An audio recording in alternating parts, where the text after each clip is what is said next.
Hello student, welcome back to my channel Neha Commerce Zone. Today we are going to start for class 11 basic accounting term part 3. Part 3 में कुछ हमारे basic terms रह गए थे वो हम करने जा रहे हैं and this is specially for class 11th. Okay. So class 11 chapter is basic accounting term. Basic accounting term. Without wasting the time, let's start our topic. Next step is मैंने डिस्काउंट में आपको ट्रेड डिस्काउंट और cash discount बताया था, right? मैं कुछ आपको rebate के बारे में बता रही हूँ, कुछ अकाउंटिंग टर्म्स और हैं उनके बारे में बता रही हूँ. तो सबसे पहले मैं आपको बता रही हूँ रिबेट के बारे में कि रिबेट क्या होती है, राइट? अगर मैं रिबेट के बारे में बात करूं तो रिबेट जो है वो अलाउ की जाती है सेल वैल्यू पर. किसकी वजह से? पुअर क्वालिटी की वजह से या एक्सेस सप्लाई की वजह से. तो हम यहाँ क्या लिखेंगे? Rebate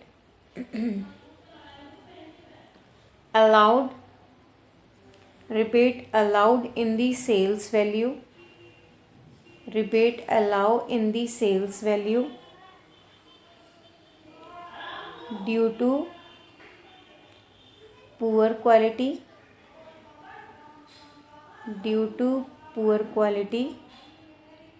or excess supply, right? Rebate basically sales पर अलाउ किया जाता है, सेल्स वैल्यू पर. और जब हम गुड्स को बेचते हैं और अगर हम एक्सेस में सप्लाई कर रहे हैं या उसकी क्वालिटी पुअर है तो उस टाइम पर हम रिबेट अलाउ करते हैं, राइट? रिबेट एक तरह का डिस्काउंट होता है जो सेलर के द्वारा अलाउ किया जाता है कस्टमर को, परचेज़र को, जो उसको परचेज़ करता है. ट्रेड डिस्काउंट और कैश डिस्काउंट अलाउ करने के अलावा ये अलाउ किया जाता है जनरली जब सेल की जाती है. मैं इसके लिए आपको एग्जांपल देती हूँ तो आपको और अच्छे से क्लियर हो जाएगा. Discount allowed for poor quality, discount allowed for poor quality of goods and it is recorded in the books of account,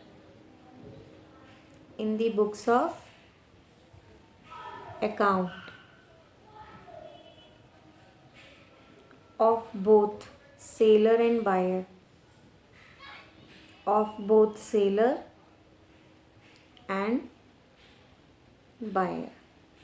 right?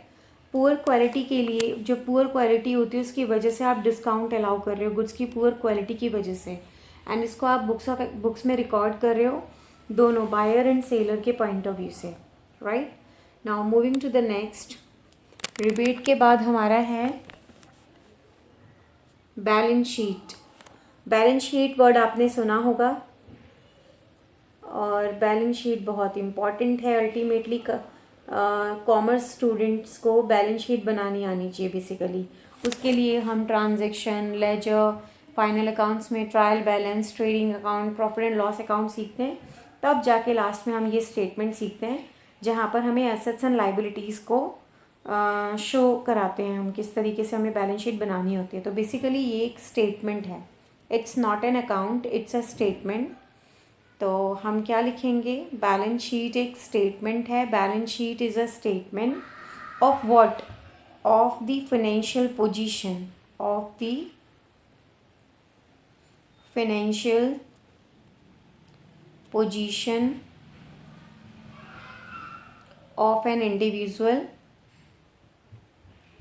N individual or enterprise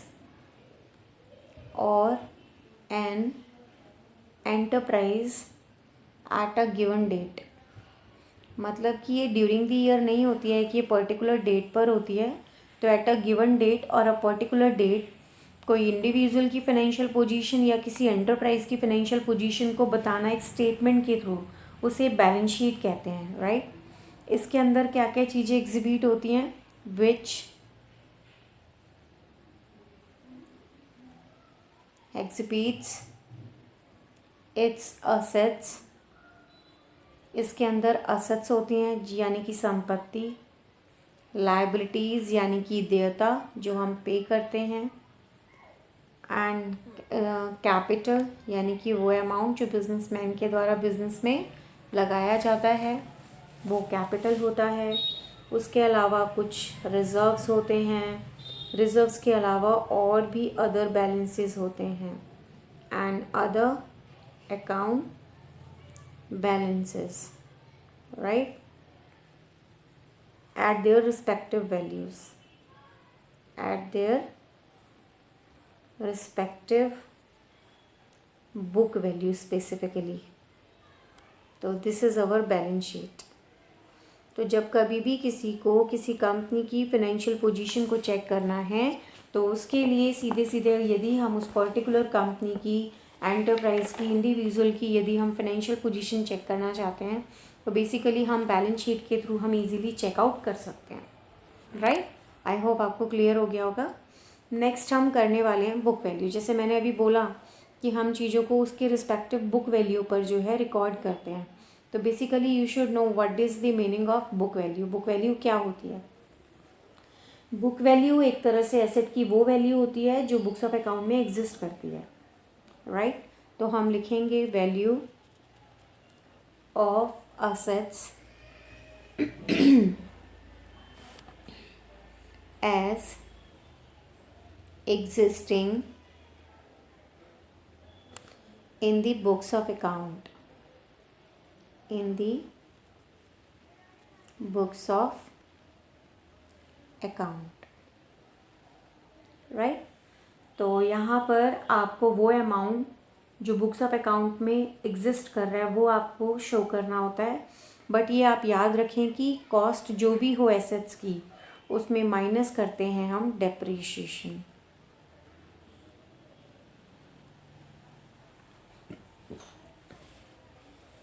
right.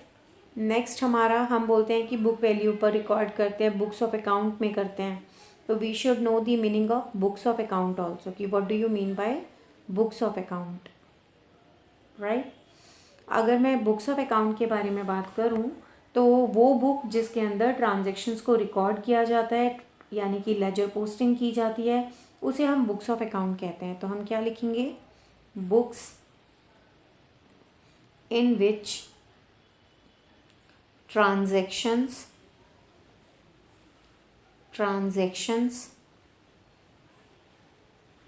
are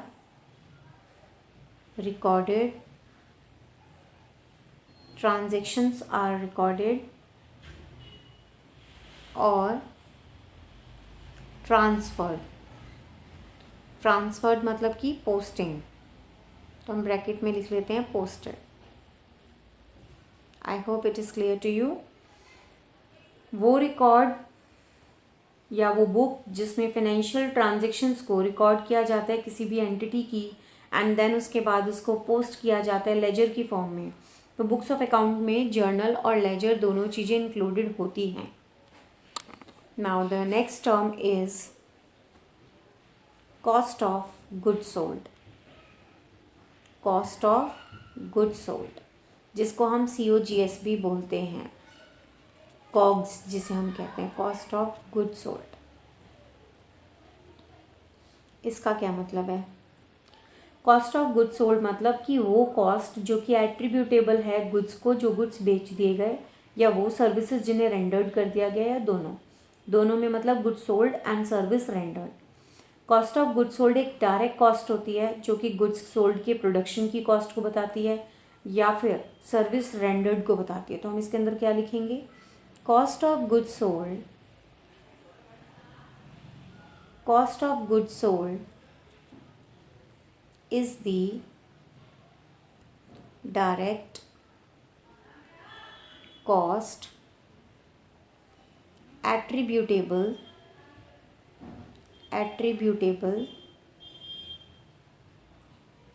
to the production of goods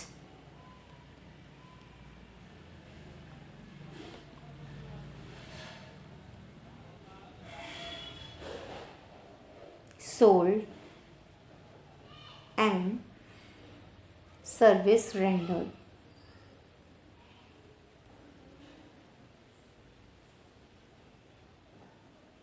Right? Next is credit. Traditionally अगर मैं बात करूं किसी भी account के right hand side को credit side कहा जाता है. बेसिकली अकाउंट में दो साइड्स होते हैं, डेबिट एंड क्रेडिट. तो क्रेडिट में हम क्या बोलेंगे, हम बोलेंगे traditionally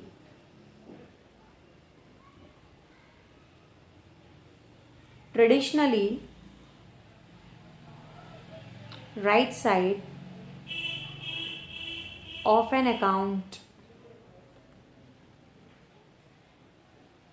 is the credit side. कोई भी अकाउंट होता है उसके दो पार्ट होते हैं, डेबिट एंड क्रेडिट. किसी भी अकाउंट का जो राइट हैंड साइड होता है वो उसका क्रेडिट साइड होता है. उसके अंदर जो अकाउंट होते हैं उनको क्रेडिट किया जाता है, एंट्री को पोस्ट किया जाता है उस पर्टिकुलर अकाउंट के क्रेडिट साइड में. राइट? जिस तरीके से क्रेडिट साइड होता है उसी तरीके से डेबिट साइड भी होता है. तो डेबिट साइड भी देख लेते हैं कैसे होगा. तो डेबिट साइड में हम लिखेंगे ट्रेडिशनली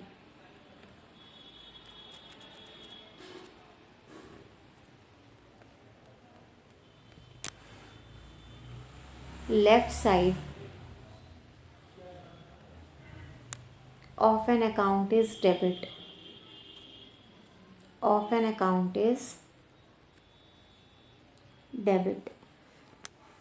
अकाउंट में दो पार्ट्स होते हैं, debit and credit. Debit side left hand side में होता है और राइट हैंड साइड को क्रेडिट साइड में किया जाता है. तो कोई भी अकाउंट होगा उसको डेबिट करेंगे, एंट्री जो पोस्ट होगी वो अकाउंट की डेबिट साइड में होगी. क्लियर है? नेक्स्ट टर्म है हमारा basic, which is depreciation. Basically depreciation is the reduction in the value of the fixed assets. Right? तो हम लिखेंगे decrease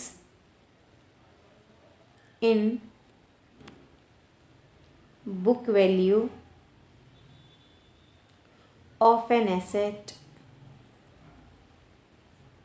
due to its use or obsolescence. Actually जब एसेट की वैल्यू में डिप्रीशन डिक्रीज होने लगती है उसकी वैल्यू, जस्ट बिकॉज कि उसको हमने कंटिन्यूसली यूज़ किया है या पैसेज ऑफ टाइम है, फ्लेक्स ऑफ टाइम है, बेशक उसको यूज़ नहीं किया लेकिन टाइम निकल गया या एक्सीडेंटली वो ख़राब हो गया, तो उस केस में जो फिक्स एसेट की कॉस्ट होती है वो अलोकेट की जाती है हर अकाउंटिंग ईयर में. जितनी भी उसकी ड्यूरिंग एस्टिमेटेड यूज़फुल लाइफ है, उस जितनी भी एस्टिमेटेड लाइफ है उसमें उसको क्या किया जाता है, अलोकेट किया जाता है. इसे हम डेप्रीशिएशन कहते हैं. Depreciation is the reduction in the value of the fixed asset. अब नॉर्मल वियर एंड टीयर हो सकता है, फ्लक्स ऑफ टाइम हो सकता है, एक्सीडेंटली अगर आपके फिक्स्ड एसेट्स में किसी तरह की उसकी वैल्यू में गिरावट आ रही है तो फिर हम उस केस में उसको डेप्रीशिएशन का नाम देते हैं. Right? Now next is entity. What do you mean bye entity? Entity एक इकोनॉमिक यूनिट होती है जिसे हम बिजनेस एंटिटी या एंटरप्राइज भी कह सकते हैं. It may be non business entity also, जो कि एक इकोनॉमिक एक्टिविटीज़ को परफॉर्म करते हैं, हम उन्हें इकोनॉमिक यूनिट कह सकते हैं. जैसे कि रिलायंस इंडस्ट्रीज़, बजाज ऑटो, मारुति, टिस्को. तो बिजनेस एंटिटी बेसिकली एक एंटरप्राइज होती है जो इस्टेब्लिश की जाती है लॉ के अकॉर्डिंगली, ताकि बिजनेस एक्टिविटीज़ को परफॉर्म किया जा सके. तो हम एंटिटी में क्या लिखेंगे? an economic unit which may be business entity,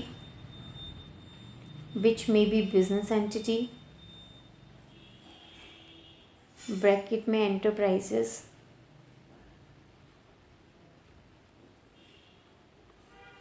और non business entity.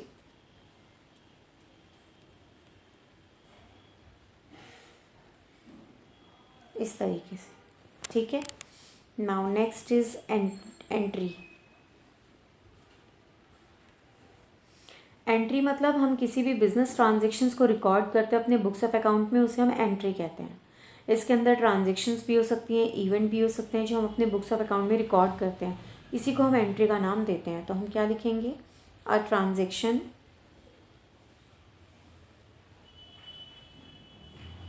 And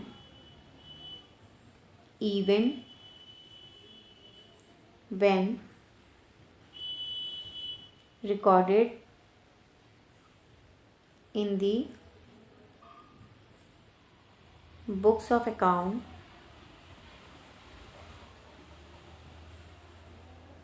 is known as an entry, right? Now next is insolvent. What do you mean by insolvent?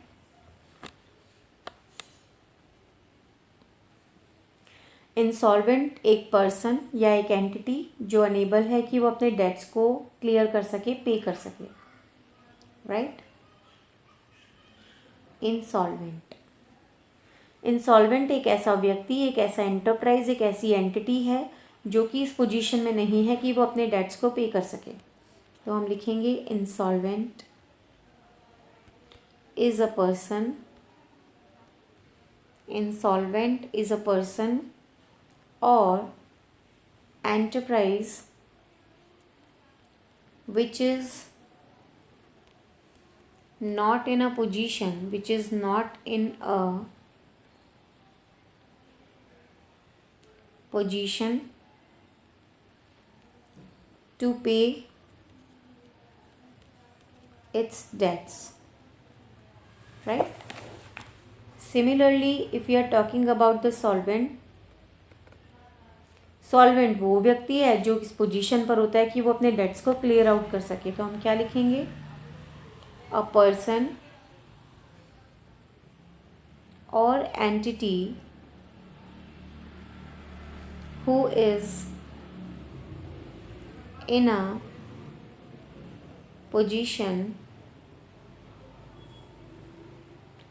To pay his her debts. This is known as solvent, right? Now next is proprietor.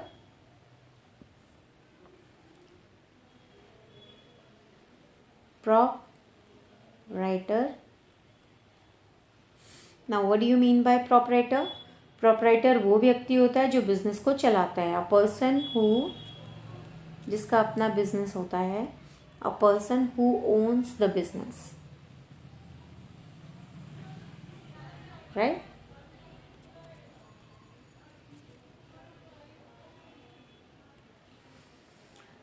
एक वो व्यक्ति जो business में amount invest करता है, सारे risk beer करता है, उसको हम प्रोप्राइटर कहते हैं। Now next is financial statement. Financial statements, जिसे हम फाइनल अकाउंट्स भी कहते हैं। फाइनेंशियल स्टेटमेंट्स और फाइनल अकाउंट, ये वो स्टेटमेंट होती है जो प्रिपेयर की जाती है अकाउंटिंग पीरियड के एंड में, ताकि डिटरमाइन किया जा सके फाइनेंशियल परफॉर्मेंस या फिर फाइनेंशियल पोजीशन। इसमें आप trading account, profit and loss account बनाते हो, एक तरह का स्टेटमेंट है ये प्रॉफिट एंड लॉस का कंपनीज के केस में, और एक अकाउंटिंग प्रोसेस के एंड तक आप बैलेंस शीट को प्रिपेयर करते हो। तो इसके अंदर हम लिखेंगे कि statements prepared at the end of the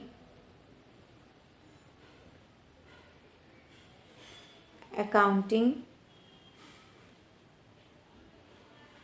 period to determine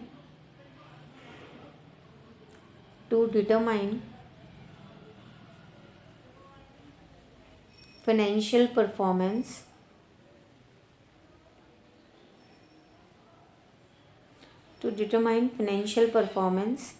and financial position,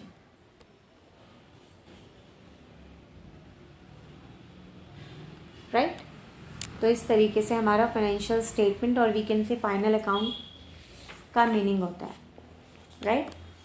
अब मैं कुछ नॉर्मल से आपके साथ कुछ क्वेश्चंस डिस्कस करती हूँ जो मल्टीपल चॉइस क्वेश्चंस होंगे इसी चैप्टर से। इस चैप्टर से रिलेटेड मैंने 3 पार्ट में आपको ये पूरा चैप्टर कंप्लीट कराया है, पार्ट 1, पार्ट 2, पार्ट 3। और हर पार्ट में कुछ बेसिक्स जो टर्म्स हैं वो मैंने आपके साथ डिस्कस करी हैं। तो कुछ इसी से रिलेटेड मल्टीपल चॉइस क्वेश्चंस करके देखते हैं।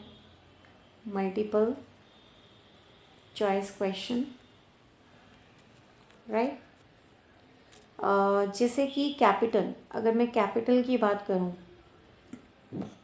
Capital is, we have 4 option कि कैपिटल क्या है। कैपिटल एक इंटरनल लाइबिलिटी है या एक्सटर्नल लाइबिलिटी है या बोथ है या नन ऑफ दीज। अब क्योंकि हम जानते हैं कैपिटल वो अमाउंट होता है जो बिजनेसमैन के द्वारा इन्वेस्ट किया जाता है, ठीक है, बिजनेस में।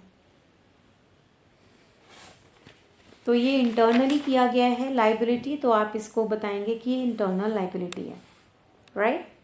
चलिए, now moving to the next, goods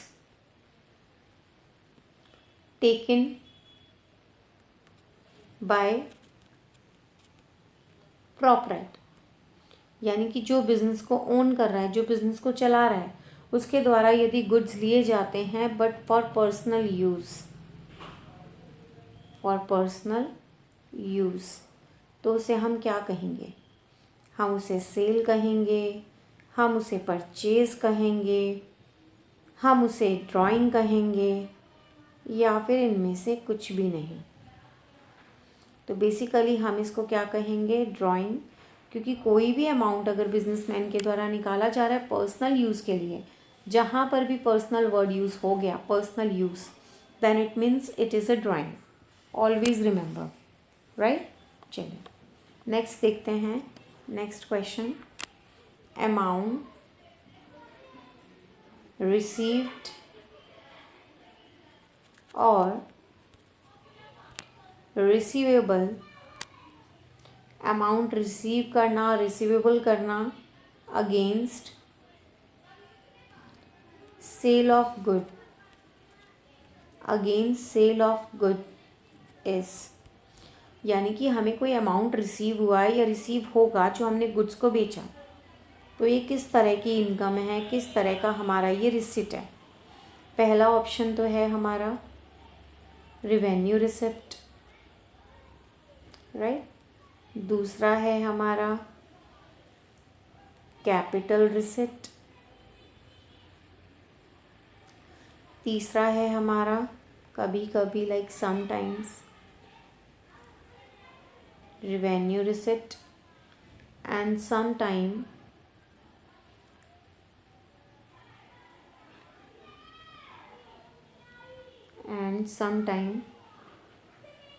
capital receipt और none of the above।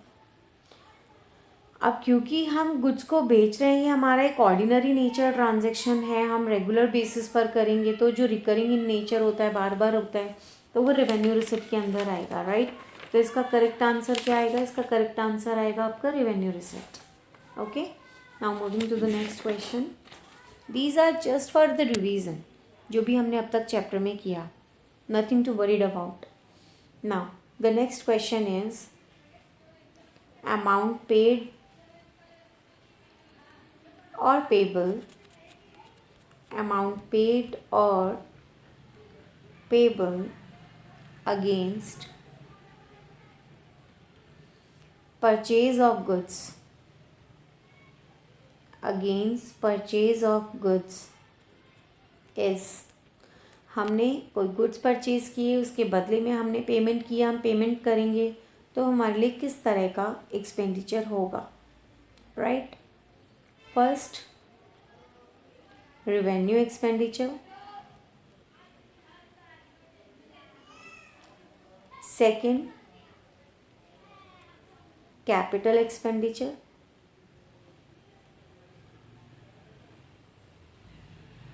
next both A and B,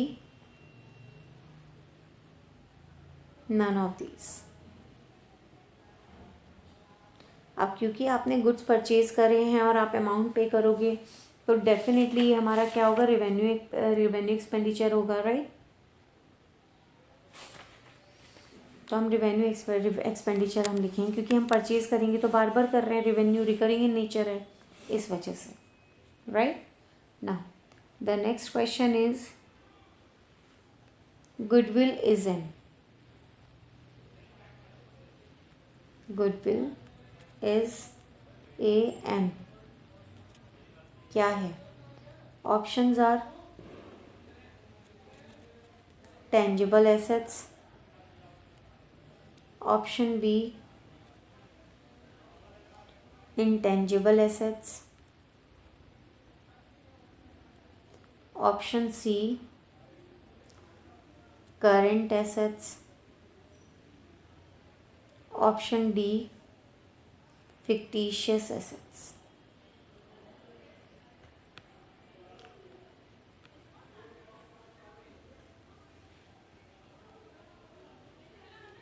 fictitious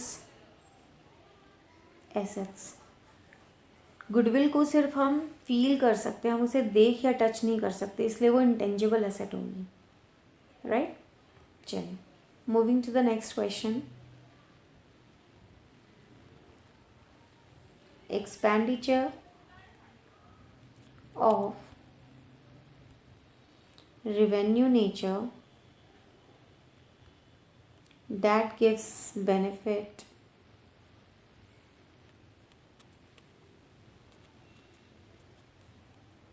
for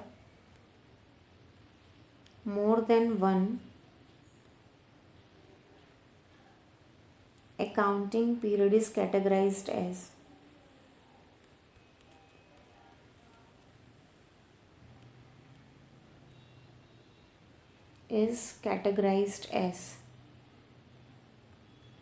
options are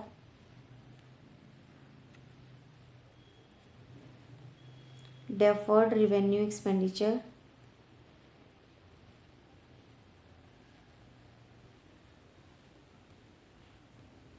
capital expenditure,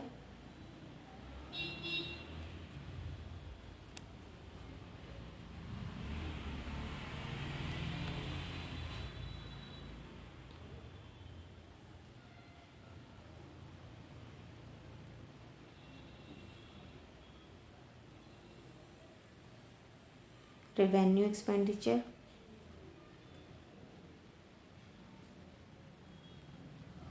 none of these।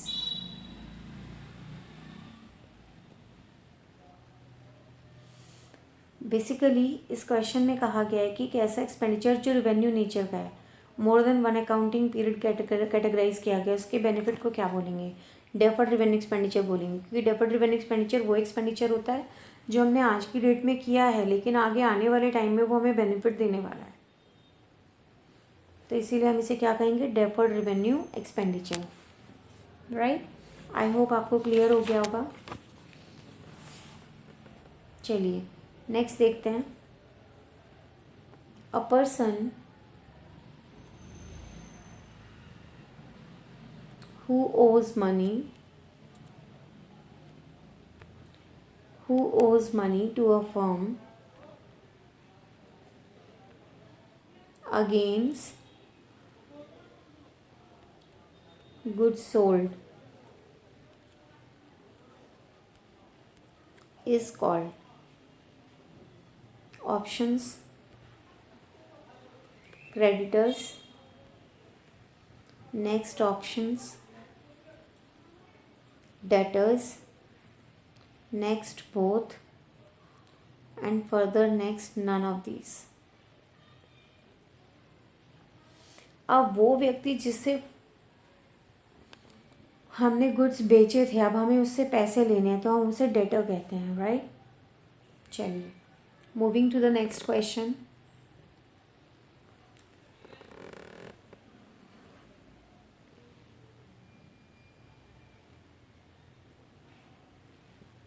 that is a person to whom money is owed by a firm for purchase of goods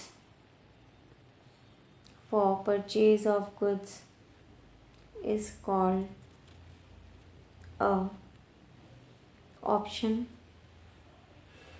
creditor. Next option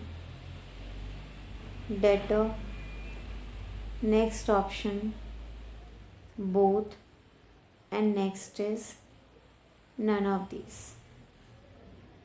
See, a person to whom money is owed by a firm के द्वारा वो की गई है, वो व्यक्ति for purchase of goods, आपने goods को परचेज किया, अब आपने उसको पेमेंट करनी है, तो जिस व्यक्ति को हम पेमेंट कर रहे हैं वो क्या होगा? Creditor, right? So this is the correct answer. Now the next question, which is very important, stock is valued at. Stock को किस पर वैल्यू किया जाता है? इसके सबसे इम्पॉर्टेंट है आपको जानना AS2 के बारे में, दैट इज़ अकाउंटिंग स्टैंडर्ड, जो कि बताता है वैल्यूएशन ऑफ स्टॉक के बारे में. और वैल्यूएशन ऑफ स्टॉक जो अकाउंटिंग स्टैंडर्ड है वो क्या कहता है? वो कहता है चाहे स्टॉक की कॉस्ट हो या NRV हो, यानी कि नेट रिलाइजेबल वैल्यू, जिस वैल्यू पर उसको बेचेंगे, उन दोनों को कंपैरिजन करेंगे, जो भी उनमें से लोअर वैल्यू होगी वो ही स्टॉक की वैल्यूएशन की वैल्यू रखेंगे. तो हमारे पास ऑप्शंस अवेलेबल हैं. कॉस्ट, शॉर्ट में लिख देती हूँ NRV, लेकिन NRV का मतलब होता है net realisable value, which ever is lower. अब तक का MCQ का सबसे अच्छा क्वेश्चन है ये. सेकेंड, कॉस्ट और NRV, which ever is higher. Next is cost, or next is NRV. We can say net realizable value or market value. Obviously the answer is A, that is cost or NRV, whichever is lower. How you know that? As per the accounting standard 2, stated the valuation of stock, where stock and their NRV, that is market value, whichever is lower. This is the correct answer as per the accounting standard 2. Now bank overdraft. The another question is bank overdraft, right? Bank overdraft में आगे हमें जो options given है, they are short term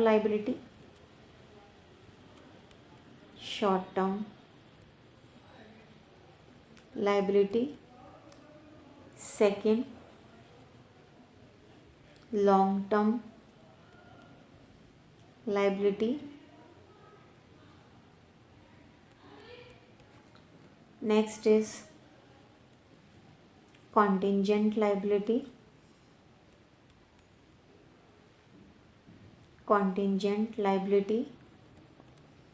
and then none of these.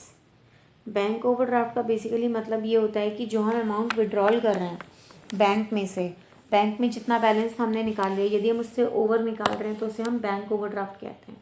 तो it's just a short term liability, right? It is just a short term liability.